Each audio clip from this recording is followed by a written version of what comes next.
India जो अपनी मनमानी कर रहा है उसमें कामयाब हो रहा है। चाहे वो कॉन्स्टिट्यूशनल टेररिज्म अमेंडमेंट्स हों, जिसमें डोमिसाइल का चेंज होना, और जो मेजोरिटी में जो डेमोग्राफिक चेंज करने जा रहे हैं, ये सारे के सारे। लेकिन आप ये देखें ये कर कैसे रहे हैं और कितने सुकून से और धड़ल्ले से और बदमाशी से कर रहे हैं। और इसके बरक्स जिनको जो स्टैंस है, जो हमारा स्टैंस है, वो कहाँ है? क्या हम उस वो जो उसके जिस तरह का स्टैंस हमें लेना चाहिए, क्या हम ले रहे हैं? बिल्कुल भी नहीं। हम देखें ये चीज इंडिया किसी भी तरीके से रेडी नहीं है। हमने ये कन्फेस भी कर लिया है और इंटरनेशनल लेवल पे भी बता दिया है कि जो बायलैटरल टॉक्स हैं वो फेल्ड हो चुकी हैं। और हम किसी थर्ड पार्टी की तरफ देख रहे हैं कि कोई आए और आके कोई मसीहा, कोई सुपर पावर, कोई हमारी हेल्प आउट करे। लेकिन क्या हम हेल्प कर सकते हैं कश्मीरियों की? हमें देखें, बड़ी तारीख जो है बड़ी सबक आमोज है। 1947-48 की जंग देख लें जब कश्मीर का मसला हुआ, फिर 65 की जंग देख लें, फिर जब हिंदुस्तान ने ये मेन बॉर्डर खोल दिया, फिर कुछ नहीं हमें हासिल हुआ। फिर उसके बाद आप देख लें, कारगिल की जंग में देख लें, हम घुस के जाके बैठ गए थे, लेकिन फिर भी इंडिया ने हमें अटरली ने न्यूट्रलाइज किया और हम कुछ गेन नहीं कर पाए। और इंटरनेशनल प्रेशर जो है वो इंडिया डलवा देता है क्योंकि हम आइसोलेटेड है, फिर भी हम कुछ नहीं कर पाए। फिर इसी तरीके से आपको याद होगा कि फिर हमें जब ये कन्फेस हो गया कि जनाब हम कुछ नहीं कर सकते, फिर हम न्यूक्लियर डेटरेंस की तरफ गए कि चलो न्यूक्लियर डेटरेंस हो। चलो मान लिया न्यूक्लियर डेटरेंस है, और जिस तरीके से हर पाकिस्तानी अभी ये बात करता है कि हम नाको चने चबा देंगे इंडिया को, ठीक है भाई, चबा देते हैं। क्या कल को कोई भी वार होती है तो अल्टीमेटली न्यूक्लियर वार होगी? क्या इंटरनेशनल लेवल पे हम इसको फेस कर सकेंगे? क्या इंटरनेशनल कम्युनिटी हमें करने देगी? बिल्कुल भी नहीं। और चौधरी फिर जहीर दूसरी साहब, हालात आप ये देखें। चौधरी जहीर साहब, आप देखें कितनी जी। जीदार कौम है। आपने अभी ओपन किया है और किस तरह कोरोना की उसने ऐसी तैसी फेरी है जाके बाजारों के अंदर, और वहां पे कौम किस तरह खुल गई है, खुल के वो टूट के पड़ी है।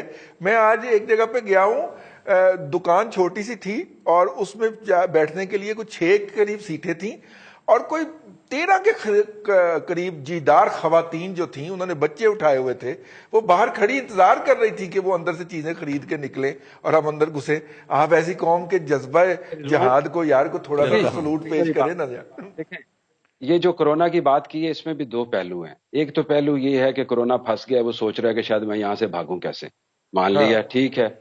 लेकिन इंपीरियल कॉलेज लंदन की कल मैं एक रिपोर्ट देख रहा था जिसमें वो प्रोडिक्ट कर रहे थे पाकिस्तान की कैजुअलिटी रेट बहुत ज्यादा है, बहुत ज्यादा फर्टेलिटी है। सो हम ये दुआ कर सकते हैं कि अल्लाह करे कोई इम्यून सिस्टम काफी बेहतर हो जाए और हमारी बचत हो जाए कोरोना से। लेकिन क्योंकि ये एक बड़ा डेंजरस और तभी मामला है, और इसमें अगर हम बच जाते हैं तो होगा, लेकिन मुश्किल है। ये अल्टीमेटली इसके आसार अभी हम प्रेडिक्ट कर सकेंगे सही जून में। और अगर वाकई ही कोरोना बुजदिल हुआ और भाग जाए तो इससे खुशकिस्मती की बात क्या है?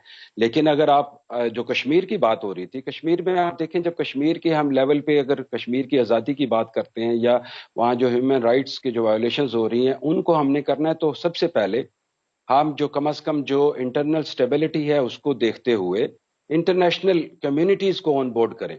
देखें, एक चीज पक्की पक्की जेन में है, आरएसएस, हिंदू और मोदी की अंडर लीडरशिप जो है, दे हैव डिसाइडेड कि उन्होंने बायलैटरल टॉक नहीं करना। उन्होंने यूनाइटेड नेशंस की जो रेजोल्यूशंस है उनको रद्दी की टोकरी में फेंक दिया। कॉन्स्टिट्यूशन अमेंड किया, आपके सामने सारा है, क्या कर लिया?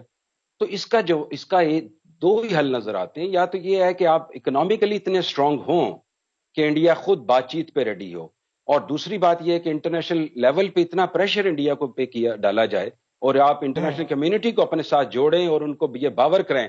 जिस तरीके से ये बड़ी अच्छी मूव हुई है, कल एक पार्लियामेंटेरियंस का डेलीगेशन गया लंदन में, House of Lords and House of Commons में, उन्होंने बड़ी स्पीचेस की हैं, प्रेसिडेंट ऑफ आजाद कश्मीर लेके गए हैं, जहां पे ये मौकफ बयान किया गया, ये बातचीत की गई है, और वहां पे लोगों ने इस चीज को सराहा और ये कन्फेस किया कि वाकई इंडिया ज्यादती कर रहा है।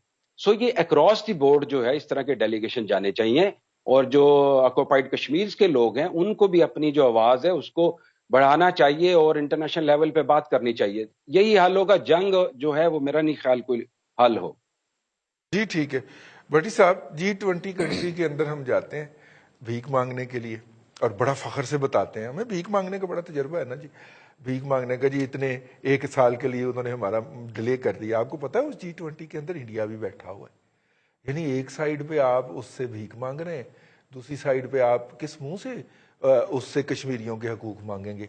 जब आपने अपने आप को इस कदर जलील कर लिया है, इस कदर घटिया साबित कर दिया है कि आप भीख मंगे हैं, आपको भीख मांगने के अलावा कोई काम ही नहीं आता, तो आप हकूक की बात कैसे कर सकते हैं यार? रईस साहब, बात यह है कि कश्मीर पर अब बात करते हैं ना तो दिल बहुत दुखता है। अब तो आंसू भी नहीं बचे, शायद वो जो होती हैं सिसकियाँ वो भी दबी दबी हो के ख़त्म होना शुरू हो गई हैं। आप एक तरफ हमारे अपने मुसलमान जो मुल्क हैं वो उनके साथ हमारे साथ खड़े होते हैं, दूसरी जाने वो कहते हैं नहीं जी नहीं, तजारत अपनी जगह है, ये बाकी अब काम अपनी जगह है। उनकी इंडिया के साथ, भारत के साथ अरबों खरबों रुपए के तजारत वो करते हैं, बल्कि अब तो इंडियन उनको गालियां भी देते हैं। जी जी, उनकी बेटियों को, उनकी बहुओं को, उनकी माओ को, उनकी बहनों को गालियां भी देते हैं वो। बिल्कुल ऐसे ही है। अब आपने किया क्या जी कि हम भारत जो कर रहा है, रईस साहब ने भी कहा, आपने भी शुरू में कर दिया, अपना अब्दुल्ला मलिक साहब भी बोल पड़े। देखिए, भारत को रेजिस्टेंस तो है ही कोई नहीं है किसी भी तरफ से।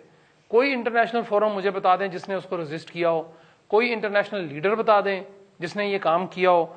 और दूसरी बात यह है कि आप देखें कि कश्मीर में, मकबूजा कश्मीर में जिसको हम कहते हैं, उसमें वहां पे टारगेट क्लींजिंग हो रही है। एथनिक क्लींजिंग तो अपनी जगह है, टारगेट क्लींजिंग कर रहे हैं। वो टारगेट करते हैं बंदे को, जिस तरह कराची में माजी में, अल्लाह माफ करे, जिस तरह टारगेट किलिंग हुआ करती थी, ये बिल्कुल उसी तरह वहां पे वो क्लींजिंग कर रहे हैं। टारगेट करते हैं, पूरा एरिया साफ कर देते हैं, उसके बाद अगले एरिया को पकड़ लेते हैं। वो लोगों में खौफ और रास इस तरह का उन्होंने फैला दिया है। और हम जो हैं, हम सिवाय इसके कि शायद बयान भी आप नहीं देते, नहीं लगते आपको? वैसे ये सब जो चीजें, जो माहौल बन रहा है, हम कह रहे हैं जी कोई बात ही नहीं, अमन ही नहीं, ये करतारपुर पकड़े जी, आप हमारे साथ तस्वीर तो खिंचवाएं। वो बहादुर सर्वस उनके प्राइम मिनिस्टर तस्वीर नहीं खिंचाते, हम फॉर्मर प्राइम मिनिस्टर को पकड़ लेते हैं यार। कोई उनका हाजिर सर्विस क्रिकेटर नहीं आता, हम रिटायर्ड क्रिकेटर को पकड़ के जफ्फियां डाल रहे होते हैं हम।